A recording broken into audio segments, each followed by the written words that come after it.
Hello and again welcome back to our daily blog. আজকে হচ্ছে জামাই ষষ্ঠী আর আমরা সকালবেলা ঘুম থেকে উঠেই আগে এসেছি ডক্টরের চেম্বারে, কারণ গত 2-3 দিন ধরে ওর চোখে প্রচণ্ড ইচি হচ্ছে। তো কালকে যেহেতু ওর বার্থডে ছিল, তো আমরা ডাক্তারের কাছে আনতে পারিনি, ভাবলাম আজকে সকাল সকাল নিয়ে যাই। এদিকে আমরা ওরচিকে নিয়ে এসেছি ডাক্তারের কাছে, আর ওদিকে আমার বাসায় হচ্ছে জামাই ষষ্ঠীর আয়োজন চলছে। তো ডাক্তার দেখাতে দেখাতে অনেক লেট হয়েছে, কারণ আমরা যেহেতু হুট করেই সিরিয়াল দিচ্ছি, অনেক পরে সিরিয়াল পেয়েছি, যার কারণে ডাক্তার দেখাতে দেখাতে প্রায় দুপুর হয়ে গিয়েছে। আর এই যে বাসা আসার পর দেখি মা সব রেডি করে ফেলেছে, সব খাবার দাবারও প্লেটে সাজিয়ে দিয়েছে। তো শুভ্র আর ওয়েট করেনি, তাড়াতাড়ি করে স্নান করে খাওয়া দাওয়া করতে বসে পড়েছে।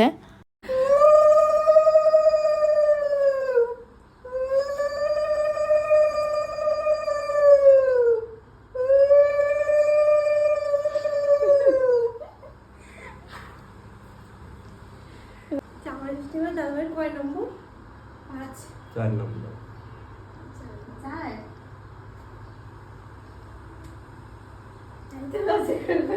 ওর একটু ভালো দিয়ে দাও।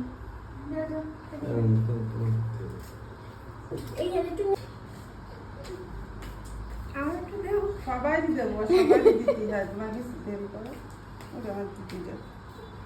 খুশি হয়ে গেছে। তুমি একটু আমাকে দিয়ে দিবা? সবার তো পাখার তার দেয়া লাগে, পাখার তার দিতে ভালো লাগে। মায়ের আশীর্বাদ করা শেষে আমার শাশুড়ি মাও শুভ্রকে একটু আশীর্বাদ করে দিল।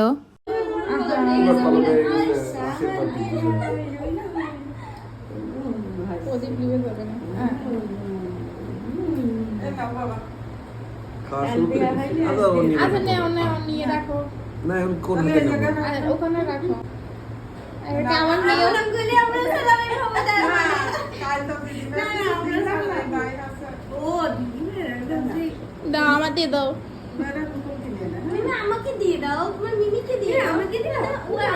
আজকে যেহেতু ষষ্ঠী, এজন্য আমার মা শাশুড়ি মা দুজনেই হচ্ছে ষষ্ঠীর উপোস করেছে। ওরা আজকে ভাত খাবে না, এজন্যই ওরা আজকে চিড়া, আম, মিষ্টি এগুলোই খাচ্ছে।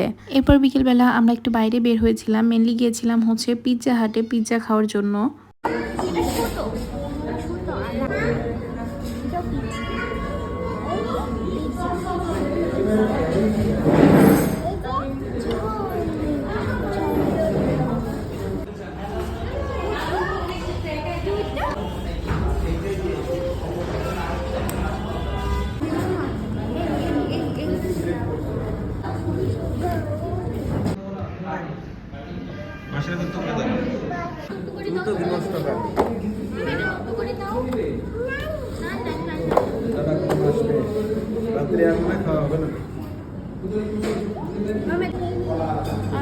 আর এই যে বাইরে আসলে সবাই একেবারে উর্চির অত্যাচারে অতিষ্ঠ হয়ে যায়, সবাই ওকে সামলাতে সামলাতেই টায়ার্ড হয়ে যায়। ও যে এত দুষ্টামি করে বাইরে আসলে ওকে কোনোভাবেই কন্ট্রোল করা যায় না।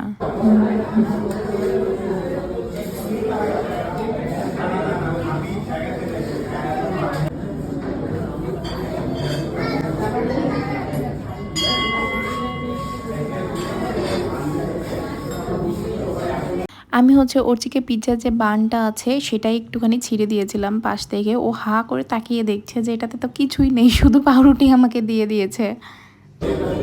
ঠিক আছে, পিৎজা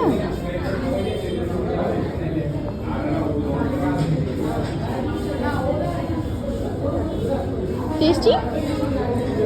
তো এই ছিল আজকে ছোট্ট একটা ব্লগ। আশা করি তোমাদের সবার অনেক ভালো লাগবে, আর ভালো লাগলে লাইক কমেন্ট করতে ভুলবে না। বাই।